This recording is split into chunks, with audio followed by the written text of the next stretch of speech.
Baik, selamat malam semua yang sudah hadir. Malam, Pak. Ya, malam Pak. Ya, kita bisa mulai ya pertemuan ke-12 kita. Kalau teman-teman sudah sempat membaca mungkin ya, pertemuan hari ini kita mau membahas mengenai interaksi program kita dengan file. Ya, jadi di setiap aplikasi, ya, di setiap aplikasi bisnis yang dibangun itu pasti tidak akan pernah lepas dari konektivitas dengan sistem yang lain. Nah, dalam hal ini sistem pengarsipan atau sistem file. Ya, jadi apapun sistem di luar program, kita bisa kelompokkan besar menjadi sistem arsip atau sistem penyimpanan file ya. Aplikasi bisnis itu memang seperti biasa pasti dia akan melakukan dua hal yaitu apa? Mengambil informasi dan menulis informasi. Kemana? Ke arsip lain di luar dari program yang dibangun tersebut. Ya, umumnya yang paling sederhana adalah bentuknya adalah file biasa ya, flat file. Yang bentuknya lebih advance lagi mungkin nanti teman-teman bisa menemukan program yang dibuat itu berinteraksinya dengan wujud database ya, file database. Ya, jadi hari ini kita coba mau lihat kemampuan yang dimiliki oleh bahasa Python dalam berinteraksi dengan file ya, di luar dari programnya sendiri.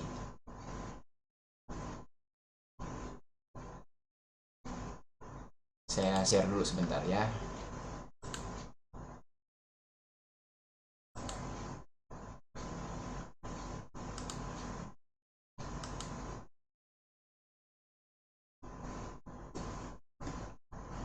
Sudah tampil ya?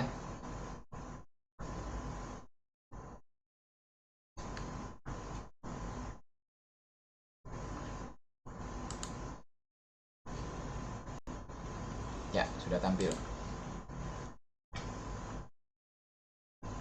Jadi file itu sebenarnya pencerminan dari data ya, data yang kita gunakan dalam apa? Dalam aplikasi kita. Ada dua karakteristik file yang bisa kita jumpai ya. Yang pertama yang bisa kita dapatkan di primary storage atau ruang penyimpanan utama atau biasa dikenal dengan istilah RAM. Ya, biasanya data disimpan di RAM. Dan satu lagi, data yang disimpan di ruang penyimpanan sekunder. Nah, ruangan penyimpan sekunder ini biasanya lebih lama dia bisa menahan data. Ya, kalau yang ruang penyimpan primer itu biasanya data akan hilang kalau apa? Kalau kita mematikan mesin kita. Ya, jadi pada saat mesin kita matikan, semua data yang pernah kita tulis ke RAM kita, ke primary storage kita, itu pasti akan hilang. Ya, besoknya kita nyalakan lagi komputer kita buka aplikasi yang sama,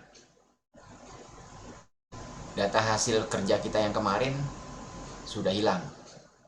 Ya, itu sifat natur dari si apa primary storage ya, tidak mampu menampung data dalam jangka waktu yang lama. Ya. Kalau yang kedua itu dia lebih awet ya, karena dia disimpan di penyimpanan sekunder.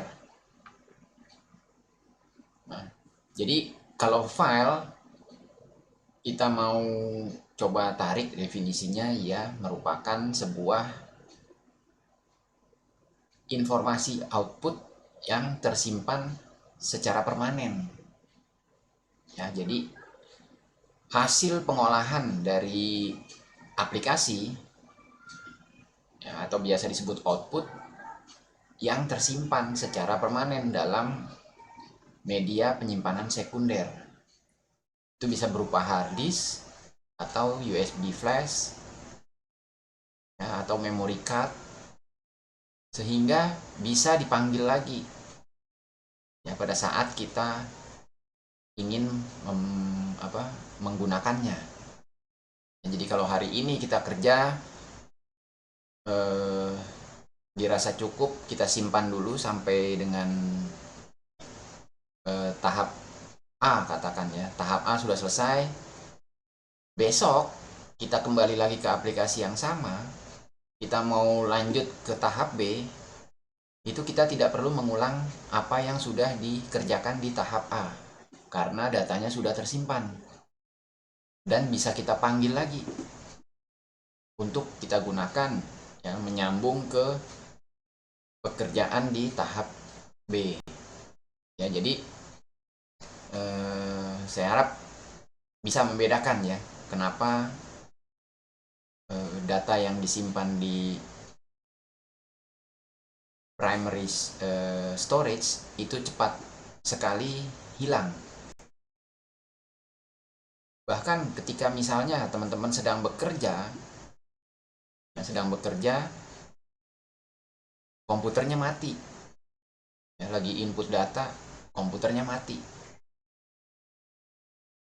Nah, bagaimana nasib data yang baru di input dan belum di save? Nah, itu biasanya hilang. Ya, memang ada mekanisme bagaimana bisa membantu user dalam hal meminimalisir risiko kehilangan data pada saat bekerja dan belum save. Ya, jadi kalau teman-teman sedang mengerjakan, katakan, tugas-tugas administratif, ketik surat, ya, dan teman-teman belum sempat melakukan penyimpanan ya terhadap perubahan yang baru saja dikerjakan, tiba-tiba mati lampu, itu pasti datanya masih ditawarkan oleh aplikasinya. Apakah ingin merecover pekerjaan yang belum sempat disimpan tadi, ya.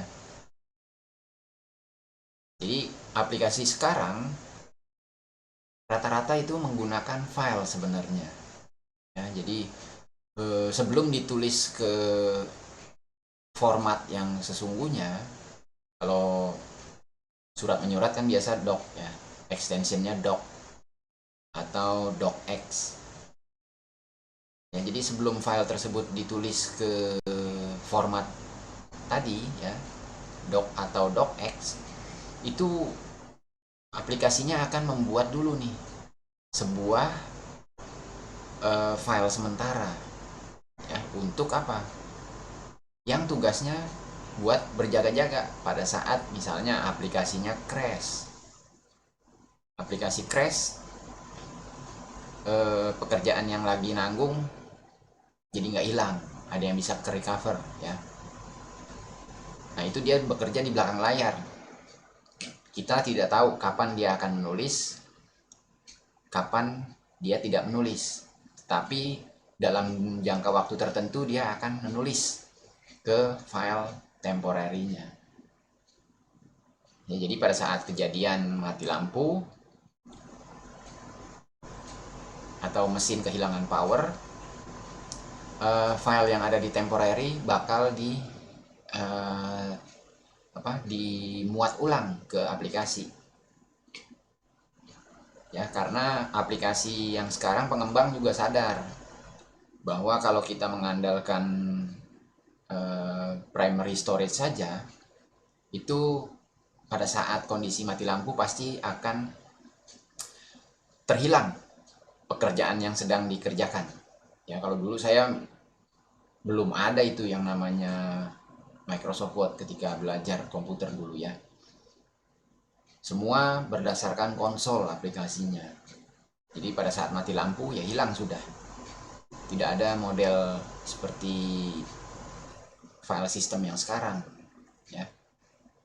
OS yang sekarang kan sudah semakin pintar ya. Dengan OS-nya pintar, aplikasi yang dibangun di atas OS tersebut juga ikutan pintar, bisa memanfaatkan kemampuan operating system yang digunakan ya. Apa ada yang mau bertanya sampai sini?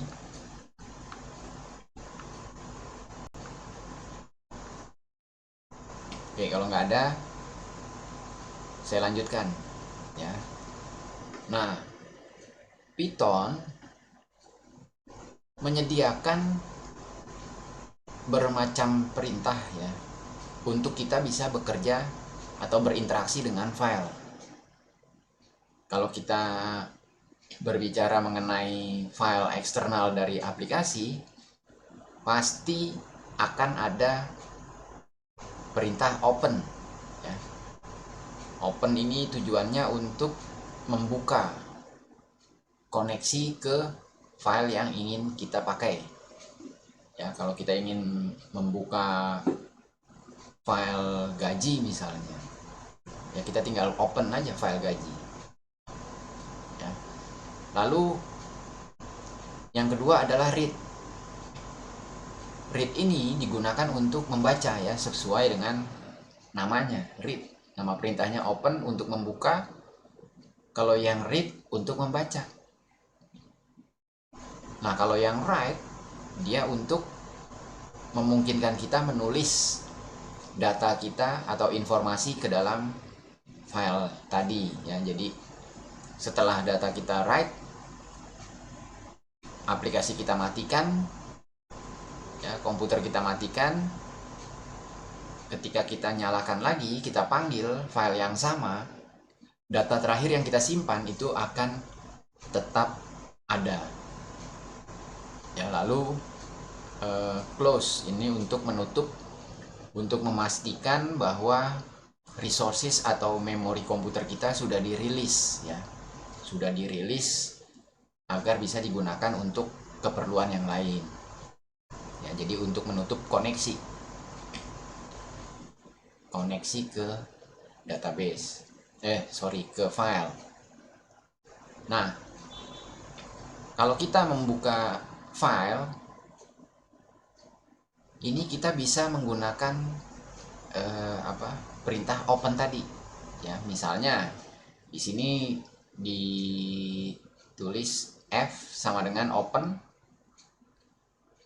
Open ini menerima banyak ini, sebenarnya banyak parameter ya.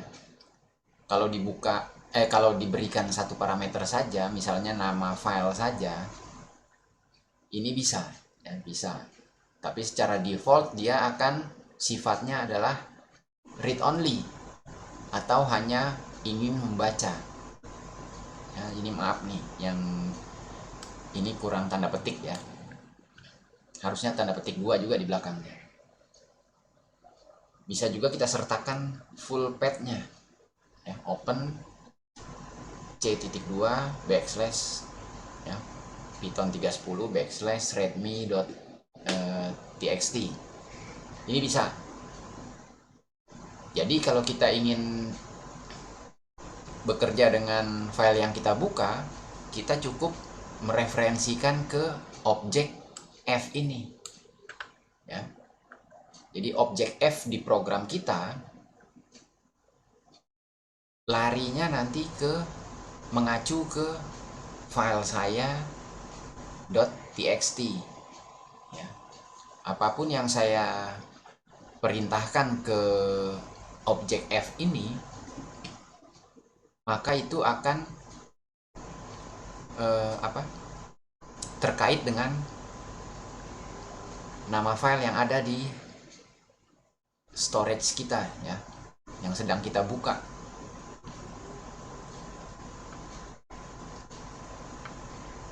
ada banyak mode yang bisa kita gunakan pada saat kita membuka, ya. Jadi kalau tadi cuma nama filenya aja yang kita sertakan, nah kalau kita berikan parameter berikutnya, yaitu parameter untuk mode, ini kita bisa pilih sebenarnya, ya, maunya dibukanya mode-nya apa. Kalau kita ingin melakukan operasi tulis juga ke dalam file, maka kita beri dia mode-nya W, ya. Lalu untuk X ini agak spesial dia, ya. Dia akan mencoba membuka, bila filenya belum ada dia akan buat, ya. Lalu dia bisa digunakan untuk menulis ke file yang baru dibuat tadi. Nah, kalau X ini nanti dia bisa error kalau ternyata file yang dikirim, parameter nama filenya sudah ada, ya. Dia akan menghasilkan kemarin exception, ya. Kemarin kita belajar exception. Nah, itu dia bisa timbul exception, error exception. Lalu ada lagi mode A, ya. A ini digunakan untuk menambahkan isi file ke dalam bagian akhir dari file kita. Nah, jadi kenapa yang X itu nggak bisa kalau filenya sudah ketemu, sudah ada? Karena Python menyertakan parameter A. Kalau memang filenya sudah ada, gunakan parameternya A, ya, untuk kita menulis di bagian akhir. Atau kita ingin menambahkan menambahkan isi, ya. Nah, untuk T ini file yang kita gunakan modusnya teks, ya, atau cara kerjanya teks biasa. Berbeda dengan yang B. Kalau yang B ini binary. Binary itu artinya file yang kita gunakan atau file yang ingin kita pakai untuk bekerja ini tidak bisa dimengerti oleh kita, ya. Jadi dia merupakan kode-kode khusus. Misalnya kita membuka file gambar, ya, kita untuk membuka file gambar tentu kita tidak bisa menggunakan mode-nya adalah teks, ya, karena file gambar itu kita tidak bisa lihat isinya secara langsung, ya. File gambar itu merupakan hasil encode dari objek yang nantinya akan ditampilkan ke layar berupa gambar, ya. Makanya dia mode-nya binary. Binary itu kan melambangkan 1 dan 0, ya, atau bahasa mesin. Lalu plus ini untuk membuka file, modusnya read and write, ya. Jadi selain read dia bisa write. Jadi kita bisa kombinasikan tuh tadi tuh R dan W itu bisa jadi T, ya. Jadi tambah, jadi plus, ya, bukan T, plus. Berikutnya mode-nya yang bisa kita gunakan, habis, ya. Ya, jadi ini contohnya teman-teman. Kalau kita lakukan kita lempar hanya satu parameter ke command open, maka ini sama saja bila kita memberi parameternya R atau R disertai T, ya. Read only text mode, ya, karena kita tahu nih file .txt ini adalah file yang tipenya hanya teks biasa, ya. Nah, kalau kita ingin coba menambah atau menuliskan sesuatu ke dalam file kita bisa tambahkan ya parameter kedua, kita beri w. Ini kurang ya, kurang .txt nih, sorry. Ya, jadi file saya .txt, w. Ya, itu artinya saya ingin membuka file saya .txt dan ingin menulis sesuatu ke dalamnya. Ya, lalu ada lagi open, nama filenya file gambar.bmp. Nah, ini mode-nya adalah read only dan binary. Ya, jadi selain bisa read, dia bisa write juga. Tetapi modenya adalah atau modusnya adalah binary. Ya, sehingga bisa ditampilkan tampilan fisik dari gambarnya itu seperti apa di layar, ya.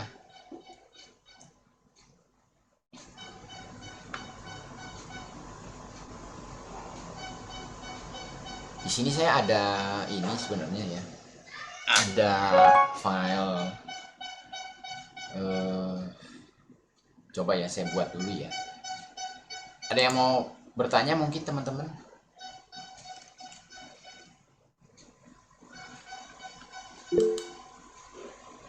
Ya, Pak, mau tanya Pak, ya silakan silakan. misal kita menulis program di apa, Google Colab itu, Ya, waktu-waktu misalnya mati lampu itu auto save nggak sih Pak? nah itu coba dicari tahu ya. Saya juga nggak begitu memperhatikan apakah ada fitur auto save atau enggak di sana. Tapi secara prinsip sih seharusnya ada ya. Jadi dia bikin file temporary itu harusnya.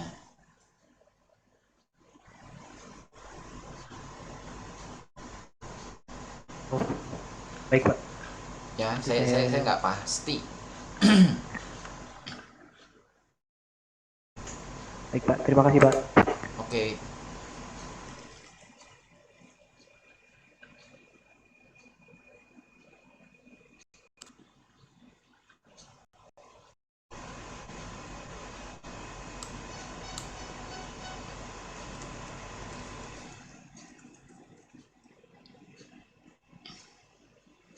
ada lagi yang mau bertanya?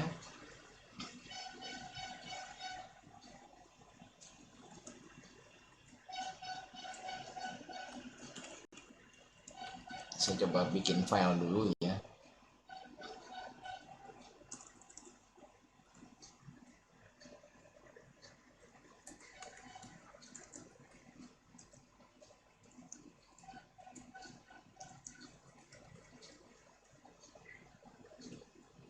Jadi saya ingin coba buat file teks biasa ya. File teks biasa nanti dibuka di Python ya.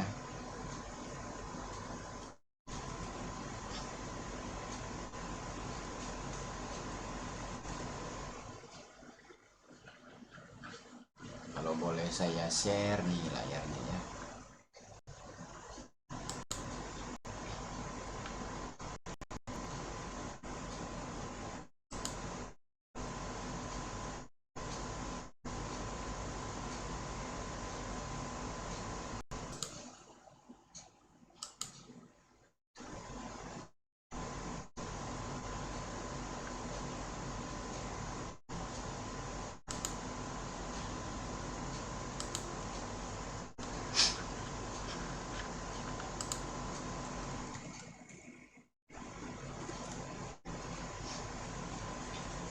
Untungnya operasi file merupakan eh, fitur built-in ya. Jadi library built-in yang bisa kita langsung gunakan tanpa melakukan import library dulu ya. Jadi bisa teman-teman langsung gunakan. Ya, misalnya saya punya di sini ada satu file namanya file saya .txt ini ya.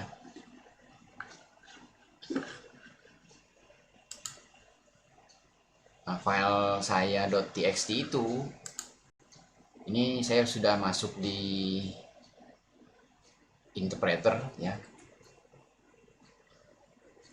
F sama dengan tadi apa? Open ya. Open nama filenya, file saya .txt.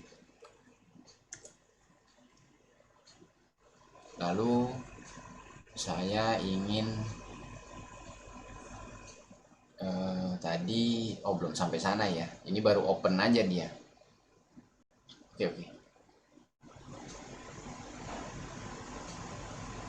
Ini exit dulu ya.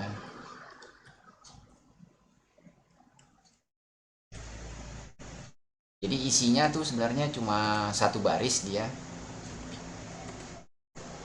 Ya, isinya baru ini baris pertama. Ya. Nah, seiring ke depan coba nanti kita lanjut lagi ya, main di komennya.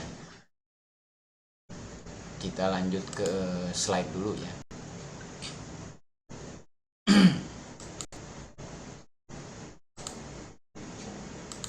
Kita kembali ke slide. Ya, jadi kita coba bahas dulu mode yang lain ya, selain W tadi. Ada apa lagi nih operasi yang bisa kita jalankan dengan file.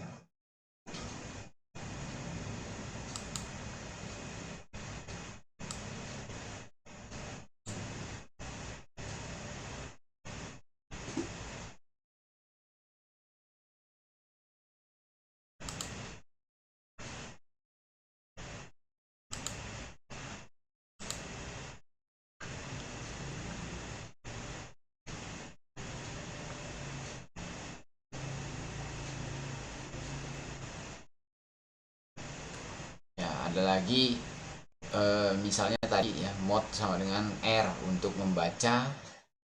Lalu kita ingin file tersebut bisa juga dibagi pakai ya, atau di share ke orang lain yang belum tentu sistemnya sama dengan kita ya. Makanya ini diberikan parameter encoding, tujuannya agar di tempat manapun file tersebut ketika dibuka menggunakan encodingnya UTF-8 ini hasilnya akan sama ya. Nah, kalau di Unix dan turunannya, maksud saya di sistem Macintosh ataupun Linux, ini sudah biasa menggunakan encodingnya UTF-8. Kalau di sistem Windows itu beda ya, tetapi dia juga mengerti encoding yang UTF-8 ini. Jadi demi portabilitas kita gunakan encoding sama dengan UTF-8 ya. Itu parameter kita bisa berikan juga pada saat kita membuka file kita untuk mulai bekerja ya. Jadi setelah kita buka file, tentu nanti akan ada operasi menutup file ya. Nah, sebelum menutup kita coba lihat dulu ya yang tadi, kalau kita mau tambahkan itu gimana ya kan.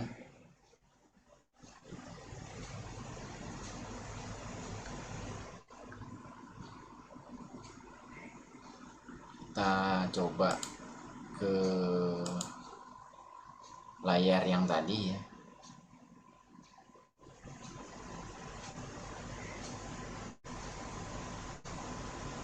Atau pindah-pindah begitu nggak asik juga ya. Coba saya tarik aja ini ya. Nah, saya tarik lalu saya share layarnya saja. Nah, yang ini yang saya mau share.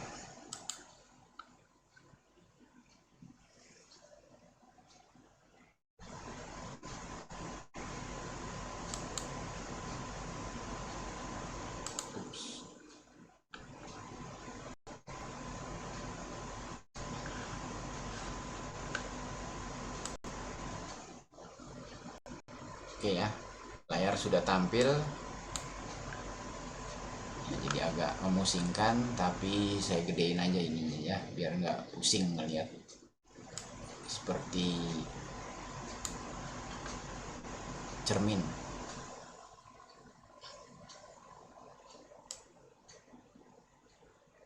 Nah, oke, kita lihat lagi, kita buka ya. Secara default kita tidak bisa menambahkan ya, karena ini read only. Kalau kita mau biar bisa menambahkan mode, sama dengan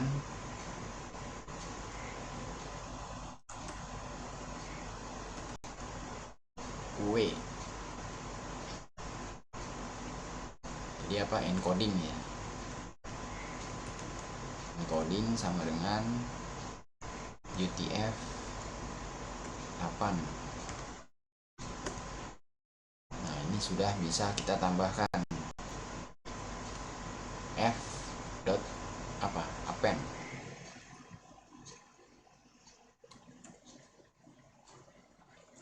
Ini baris kedua.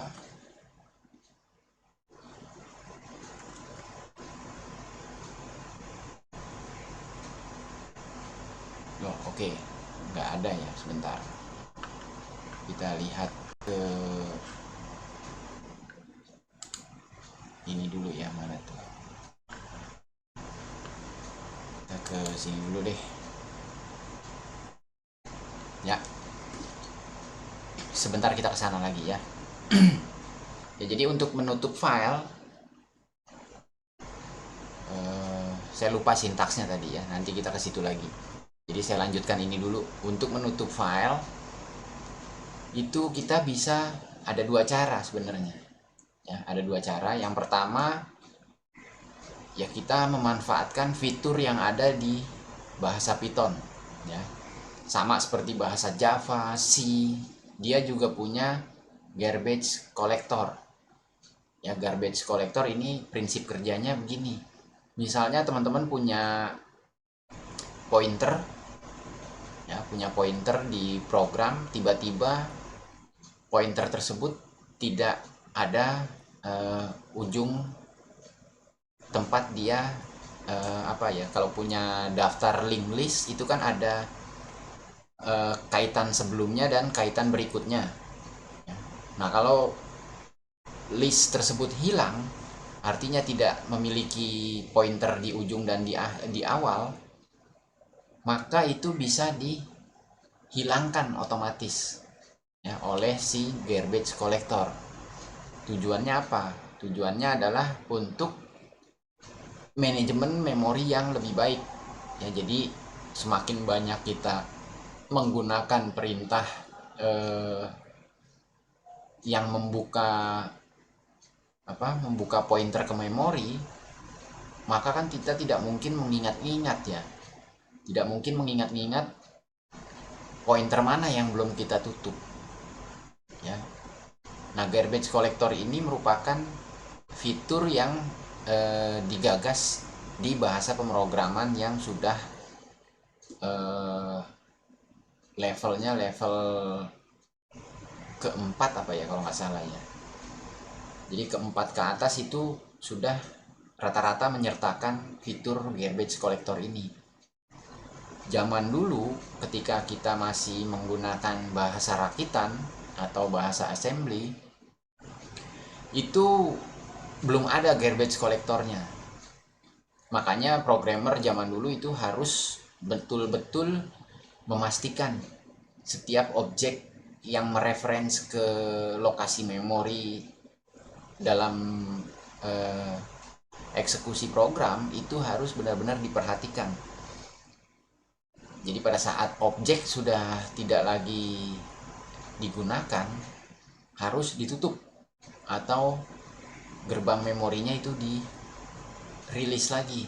Jadi memorinya bisa digunakan untuk keperluan yang lain. Nah, kalau yang sudah bahasa pemrograman generasi keempat ke atas, ya, sudah menyertakan garbage collector. Jadi dia bisa menghandle resources mana yang sudah tidak digunakan, itu dia akan rilis dari memori. Tetapi kita bisa memastikan ya, bahwa file yang kita gunakan tadi sudah tidak mau kita gunakan. Nah, ini kita bisa rilis dengan perintah close ya, jadi membantu kita dalam manajemen memori ya melalui aplikasi kita. Jadi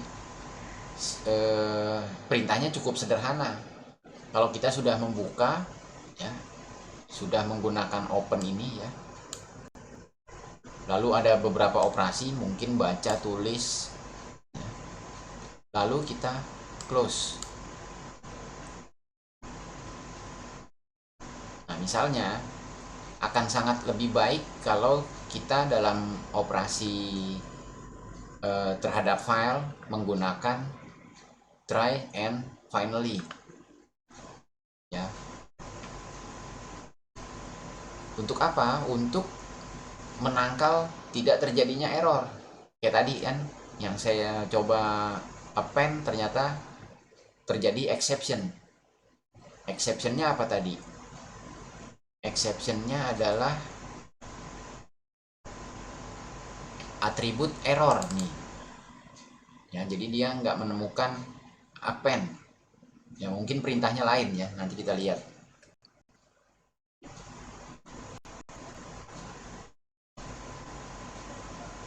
Atau untuk menutup file kita bisa menggunakan perintah yang dapat menutup file secara otomatis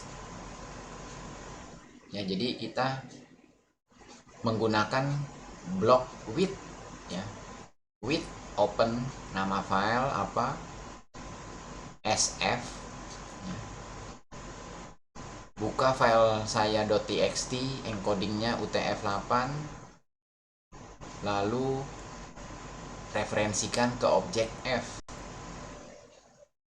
Nah, di bawahnya baru ada perintah-perintah apa yang akan kita lakukan. Nah, setelah selesai, dia akan otomatis menjalankan operasi menutup ke file tersebut ya. Oh, ternyata pakainya ini nih, write. Nah, kalau tadi kan baris pertama sudah ada ya. Nah, coba kita tambahkan dengan write ya. Kita kembali lagi ke teks kita, f dot write. Tapi sebelumnya oke, itu sebelumnya kan masih ada ya ini. Sebelumnya file kita isinya hanya satu baris pertama saja ya. Sekarang coba kita tambahkan ini baris kedua dari Python.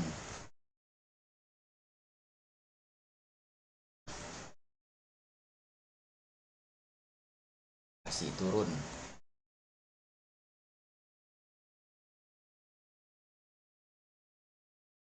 Oke. Itu ada 29, maksudnya apa? Maksudnya pointer sekarang berada di posisi 29 ya, kita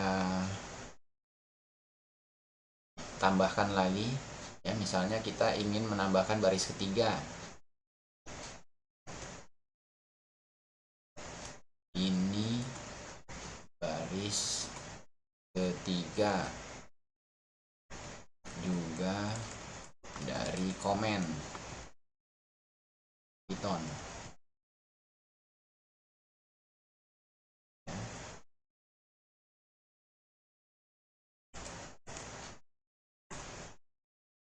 Ya, dia akan bertambah lagi pointernya ya, posisinya di mana. Nah, sekarang coba kita tutup.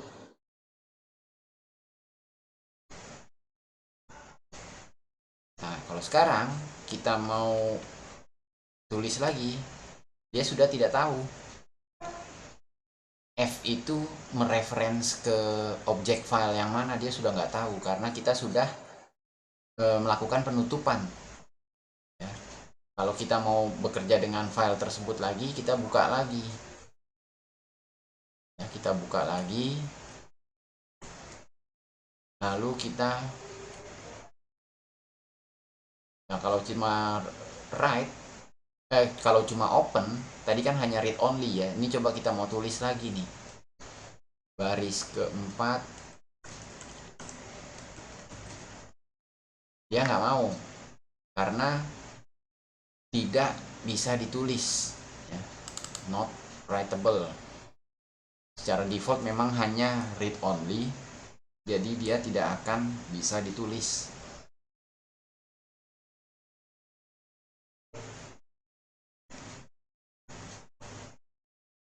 Isinya sekarang file kita apa?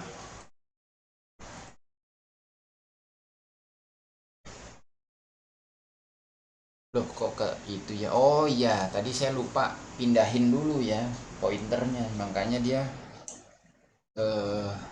ke replace tuh. Ya, baris pertamanya malah hilang.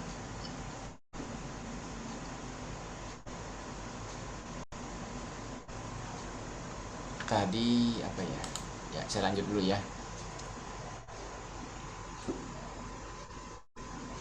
Setelah kita tulis, kita tutup. Nah, sekarang kita mau membaca nih. Kalau membaca cukup R saja kan tadi. Ya, misalnya F sama dengan open file saya .txt, encodingnya juga UTF-8, lalu kita baca f.read.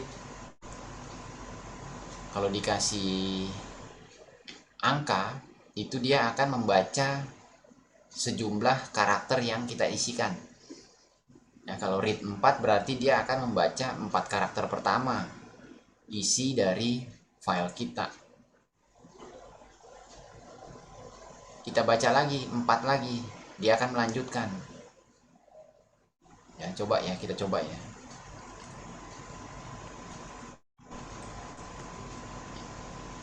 File open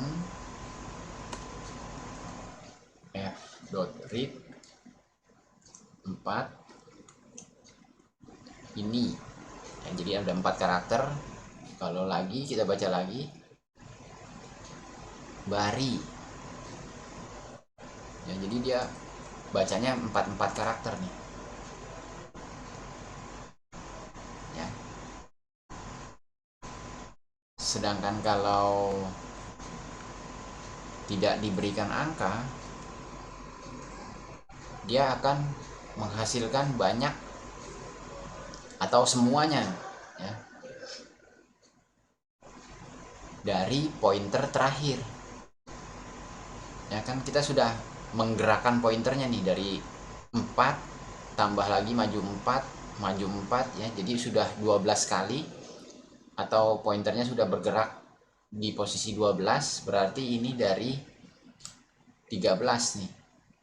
13 sampai dengan akhir ditampilkan.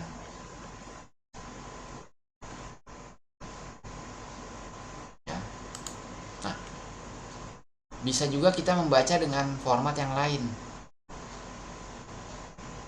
Ya, jadi kalau sebelum masuk ke format yang lain ya, kita bisa memperoleh posisi kursor saat ini ada di mana. Ya kayak tadi kan kita nggak tahu, kita main panggil aja 4 read 4 lalu kita read semuanya sisanya.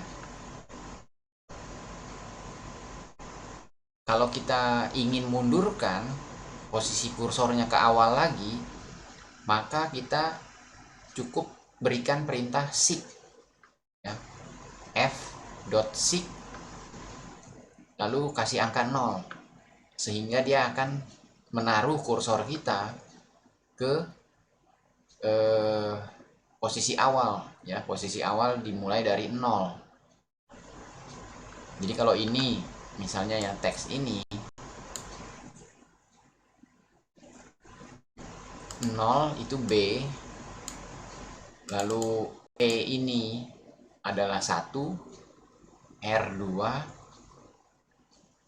N3, I4, L5, dan seterusnya ya. Jadi dimulai dari 0 ya, karena Python men-treat posisi itu selalu diawali dari 0.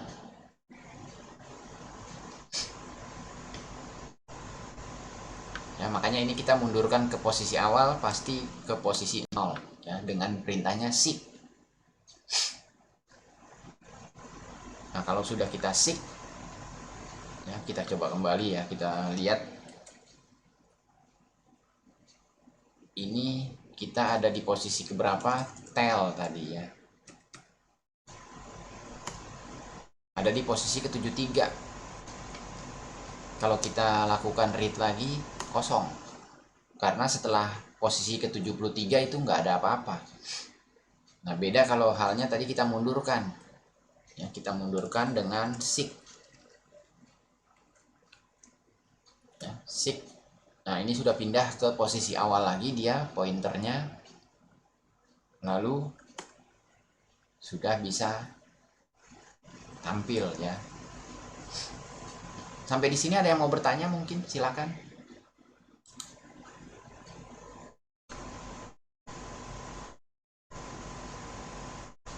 Nah, bentuk komen yang lain, kalau tadi kan kita baca per karakter. Nah, Python juga menyediakan fungsi untuk kita membaca baris demi baris, yaitu dengan komennya readline, membaca baris. Ini kalau kita coba lihat, kita seek dulu ke 0, lalu readline ya tadi ya.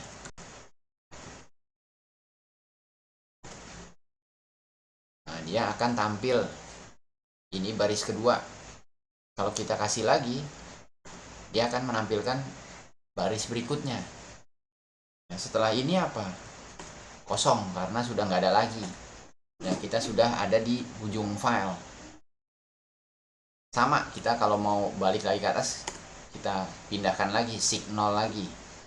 Jadi pointernya pindah lagi ke awal dari file ya. Jadi ibaratnya tuh begini. Bentar ya, exit dulu ya. Ibaratnya tuh kita membuka file kita.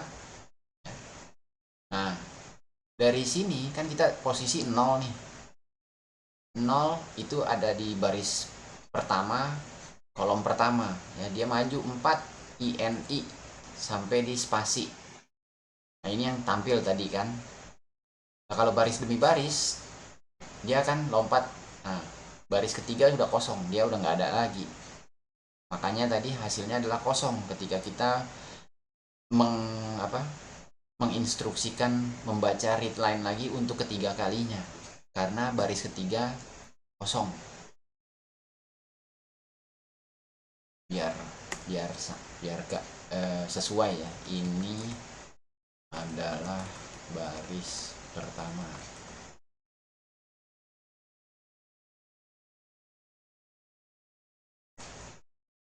Jadi kita punya file ada 3 baris ya, biar sama, gak pusing. Ya, pada saat kita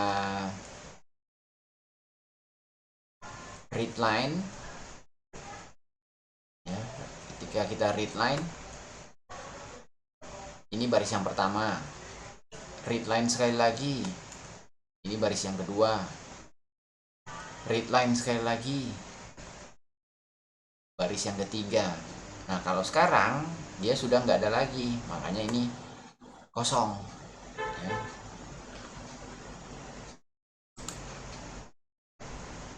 karena dia sudah di akhir, makanya dia akan nilainya kosong. Nah, atau bisa juga dia membaca seluruhnya dengan kita tambahkan S di belakangnya ya.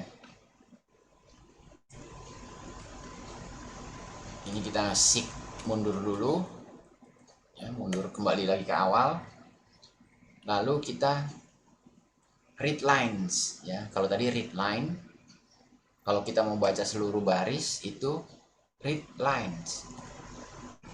Nah, ini hasilnya berupa list ya, berupa list. Ditampilkan ada 3 baris di sini ya.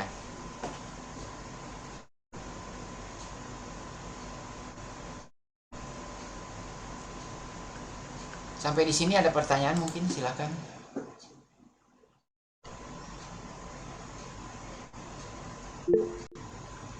Ya.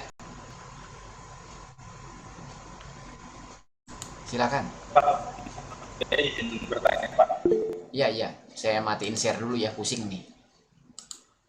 Oke. Ya, silakan. Nah, kok kalau di Visual Studio saya kenapa extract lens-nya nggak bisa ya, tapi pakai print? Yang mana? Saya boleh isi screen, Pak? Boleh. Yuk, silakan.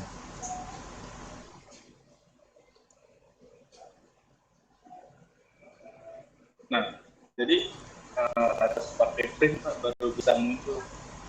Harus pakai print. Iya. Kalau dia nggak pakai print, dia cuma langsung begini, nggak ada eksekusinya.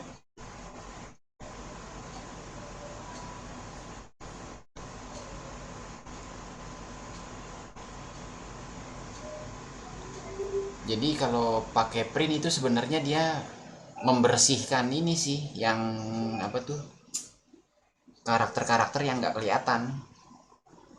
Kayak Ctrl N itu kan backslash N itu kan diterjemahkan nanti jadinya turun ya. Iya, jadi turun.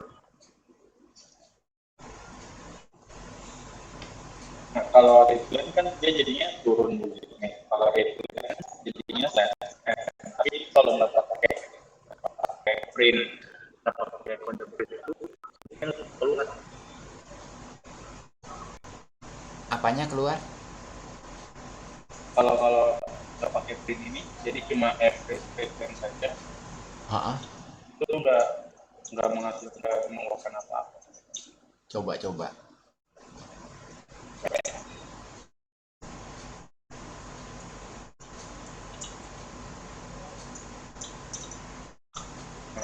Gitu aja. File.txt-nya itu ada ya sebenarnya ya? Ada ini Pak. Atau perlu ditambahkan itu encodingnya mungkin, atau mode-nya? Yang Pas opennya, iya coba. gini Pak, apa pakai tulisan mode? Oh, gini. Coba ya buat iniin. Fname-nya coba jangan lewat input deh. Coba kamu tulis saya langsung pakai petik 2 tadi. Kan ditutup petik 2 gitu ya. Ya coba.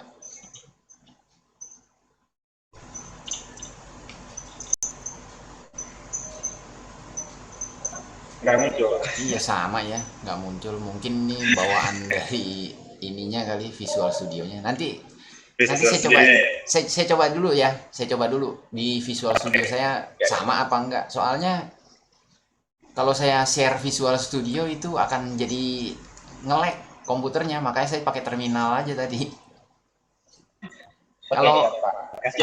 Kalau coba kamu jalaninnya di ini deh, di komen deh. Yang di terminal itu di komennya deh.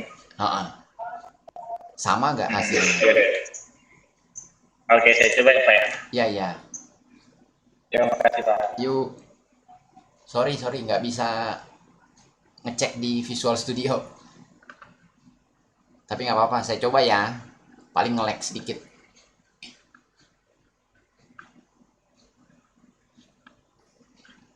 Sambil menunggu, mungkin yang lain ada yang mau bertanya, silakan.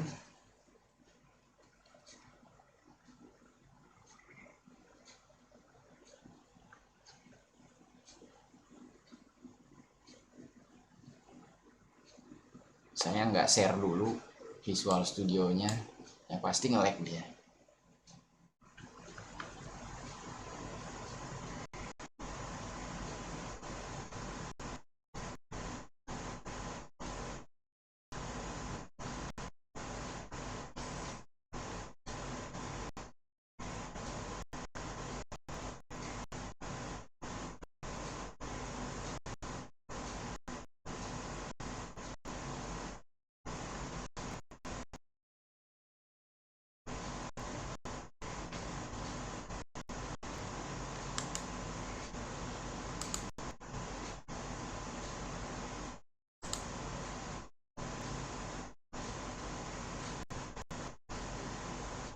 Sebentar, kok bolak-balik nggak pernah pakai lagi Visual Studio, jadi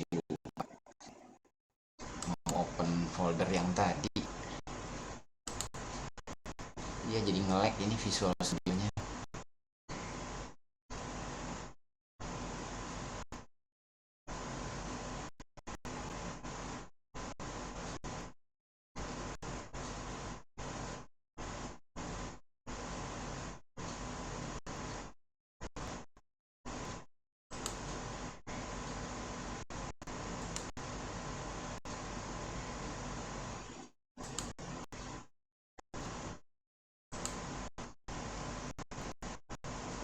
Baik sekali ya. Kita tutup aja deh Visual Studionya. Jadi nggak responding. Ya, coba pakai IDE lain ya selain Visual Studio, mau gak dia? Kalau pakai Tony sih mau tuh kemarin, nggak terlalu nge-lag.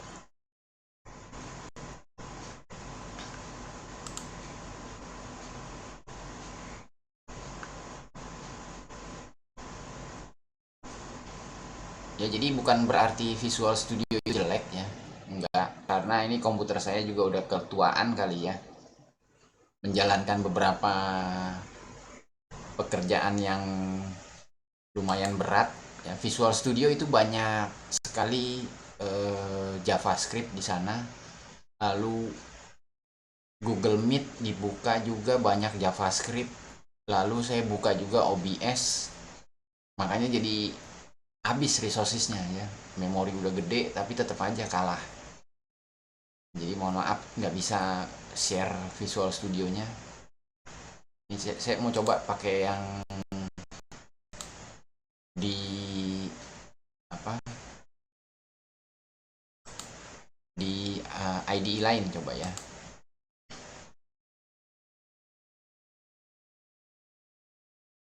F sama dengan open, nama filenya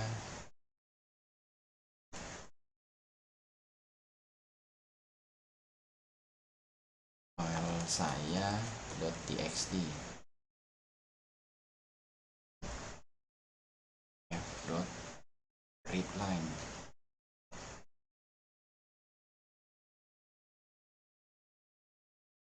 Saya save,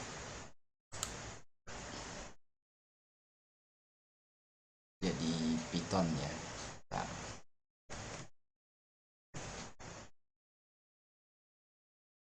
Saya run.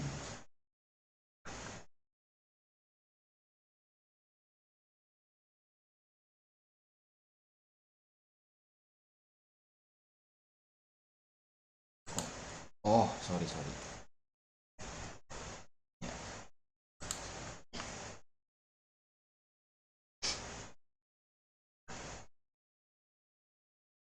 Nah, iya ternyata sama. ID saya juga nggak menampilkan apa-apa, kosong dia hasilnya. Nah, dia nggak baca apa-apa. Tapi kalau di print, kalau kita gunakan print, justru malah tampil. Sama ternyata sama siapa tadi.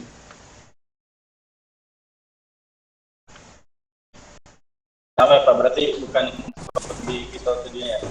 Iya, bukan di Visual Studionya, sama saya juga ngalamin nih di IDE lain ya.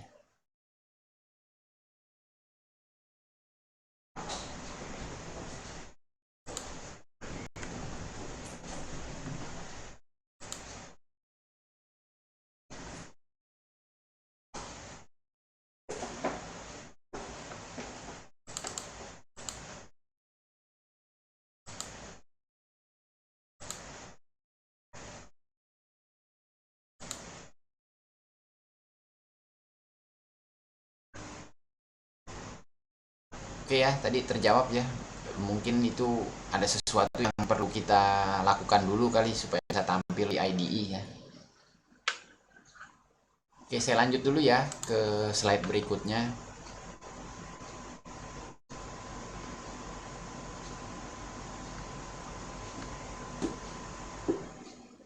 Nah, atau bisa juga membaca file dengan menggunakan looping. Looping for.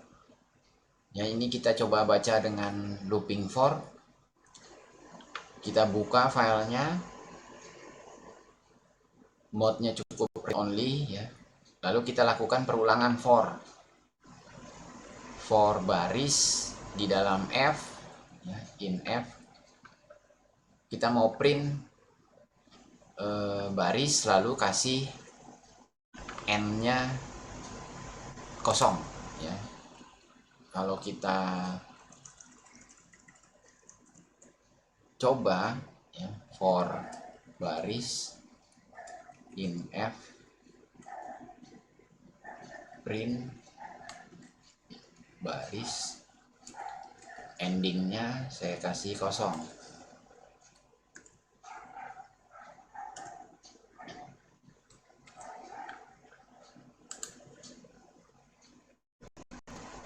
Ya, dia akan tampil seluruh baris tanpa kita lakukan read satu demi satu barisnya ya, baris demi baris, tapi kita bisa langsung gunakan perulangan ya. Ini yang saya bilang tadi, IDE Tony saya ini lumayan enteng, jadi kalau menjalankan atau ngetik skripnya juga nggak terlalu berat komputer saya. Tetapi memang sangat sederhana sekali tampilannya dibanding Visual Studio Code ya. Tapi untuk keperluan ini masih bisa deh dipakai.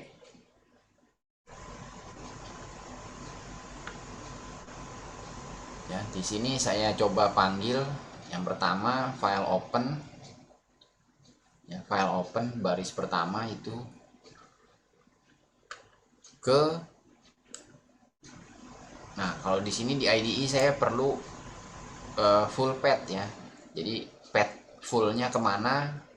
Karena saya lagi kerjanya bukan di path yang ini, sampai dengan ke nama filenya ya. Ini saya buka. Lalu kita gunakan perulangan for ya. Nah, kalau kita berulang-ulang dengan looping kan cukup sekali aja kita bilang print baris lalu akhirnya dengan kosong ya. Jadi kalau ketemu kosong dia akan berhenti for-nya ya. Ini akan menghasilkan seperti ini, baris pertama, baris kedua, baris ketiga kosong, udah selesai. Nah, jadi kita juga bisa membaca file baris demi baris memanfaatkan looping ya, sudah kita pelajari beberapa pertemuan yang lalu ya, struktur kontrol.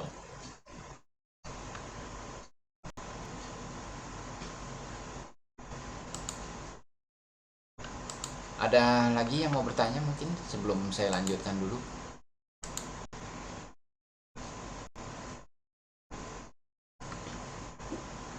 Ya, saya coba lanjut dulu ya, tinggal sedikit lagi. Nah, jadi beberapa metode lain ini banyak yang bisa kita gunakan.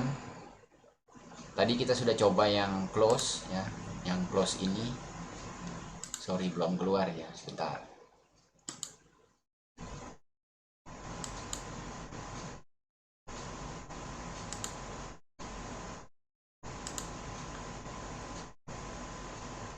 Nah, jadi untuk bekerja dengan file ya, Python secara default menyediakan beberapa perintah ya. Selain tadi open, close, write, read, readline ya. Ada beberapa lagi perintah nih. Ada yang detach, ada file no. Ini banyak. Teman-teman bisa coba baca ke dokumentasi dari Python ya. Silakan. Intinya tadi kita coba nih yang seek tadi kita udah coba ya. Intinya kita disediakan perintah untuk kita bisa berinteraksi dengan file. Jadi misalnya teman-teman menulis aplikasi untuk menampung daftar nama dan nomor telepon, semacam buku telepon. Ya, itu bisa dilakukan dengan menyimpan ke file teks. Ya. Jadi kalau sebelum menggunakan database itu biasanya memang kita berlatih dulu nih dengan file teks. Ya. Jadi selain prinsipnya sama. Apakah itu disimpan ke file biasa maupun disimpan ke database, itu prinsipnya sama. Kita lakukan open dulu ya. Lalu kita lakukan operasi terhadap filenya mau diapain. Kalau sudah dibuka tadi ya dengan file open dengan perintah open, itu artinya kita bisa membayangkan posisi kursor kita udah ketahuan ada di posisi 1 sebelum kita lakukan pembacaan ya. Itu pasti ada di posisi pertama dia, posisi 0. Nah, kalau kita gerakan 4 kali ke kanan atau dengan read tadi, read 4, maka pointernya itu berjalan ke kanan 4 kali. Ya, 4 posisi ke kanan. Demikian seterusnya. Nah, kalau kita mau maju mundur, ibaratnya kita menggunakan papan ketik kita untuk maju mundurnya. Kalau diterjemahkan ke bahasa programnya, kita menggunakan yang seek tadi. Seek kemana? Ke posisi mana? Ya, seek juga bisa diberikan parameter ya. Ternyata seek itu punya parameter banyak. Ada offset, ada from ya. Jadi selain kita seek ke 0, ternyata kita juga bisa mundur ke posisi mana yang kita mau ya. Lalu yang tell ya, ada metode atau ada perintah tell. Nah, ini untuk memberitahu posisi kursor kita ada di mana di dalam file tersebut. Ya, ada banyak perintah. Nah, kalau read tadi kan write, ada perintah write. Ini dia akan menambahkan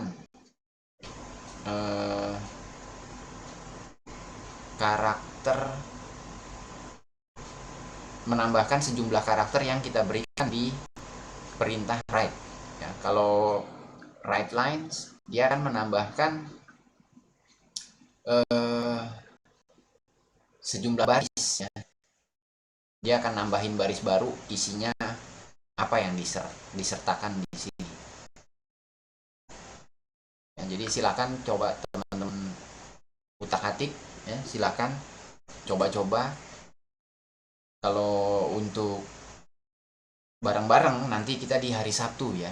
Di hari Sabtu kita coba praktekkan apa yang kita bahas hari ini, bekerja dengan file ya.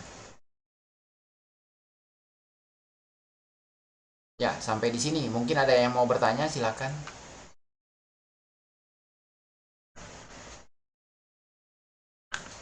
mudah ya, nggak terlalu sulit topiknya. Jadi dengan Python pun jadi kita bisa membuat apa ya, catatan. Mungkin teman-teman ada yang bilang, ah Pak, bikin file aja kok susah-susah pakai Python, pakai Notepad aja bisa. Iya, itu kan dari cara pandang kita sebagai user ya. Tapi kalau kitanya menggunakan Python ini untuk membangun aplikasi, tentu kita akan berpikir lebih dari sekadar menggunakan Notepad ya. Misalnya begini, teman-teman punya aplikasi untuk mendata keluar masuk nilai ya.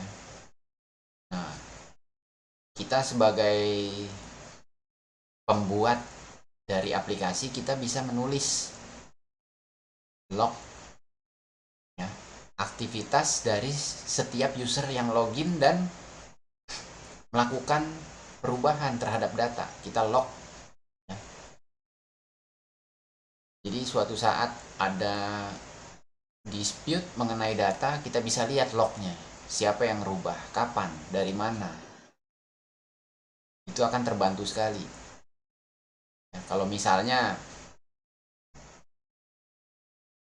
selain dicatat di database, kita juga ingin menulis ke file teks kayak tadi aplikasi kita, lalu setelah kita tulis file teks tersebut, kita kirim ke email ya, itu bisa ya. Jadi memang Python ini memiliki banyak library ya yang bisa kita manfaatkan untuk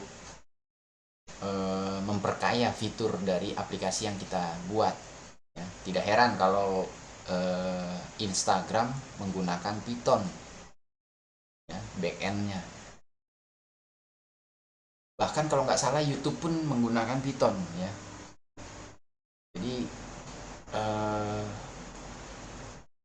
nggak usah malu ya belajar bahasa yang baru dan yang kayaknya kok nggak banyak yang pakai nih ya. Jangan berpikir begitu ya. Kita belajar bahasa yang lumayan udah lama sih sebenarnya ini ya. Cuma memang baru diangkat aja ke perkuliahan ya. Di UI pun belajarnya sama dengan teman-teman di Jayakarta nih ya. Di UI pun pemrograman dasar sudah menggunakan Python bahasanya. Jadi kalau di UI itu mereka punya mata kuliah apa ya, mesin learning ya, menggunakan Python juga. Makanya dia dari awal mahasiswanya ya, Fasilkomnya diajarkan bahasa Python ya. Jadi jangan ragu-ragu, silakan bertanya saja kalau ada yang tidak mengerti ya. Kita coba bahas sejelas-jelasnya agar teman-teman semua bisa nyaman menulis program dengan bahasa Python ini ya. Saya ucapkan terima kasih buat kehadirannya hari ini. Jangan lupa absensi sudah bisa diisi dari jam 8 tadi ya. Kita akhiri pertemuan hari ini. Kita lanjut sesi labnya nanti di hari Sabtu ya. Terima kasih, selamat malam. Selamat malam Pak, terima Pak. kasih. Terima kasih Pak. Terima kasih Pak. Ya, Pak. Ya. Terima kasih. Selamat malam.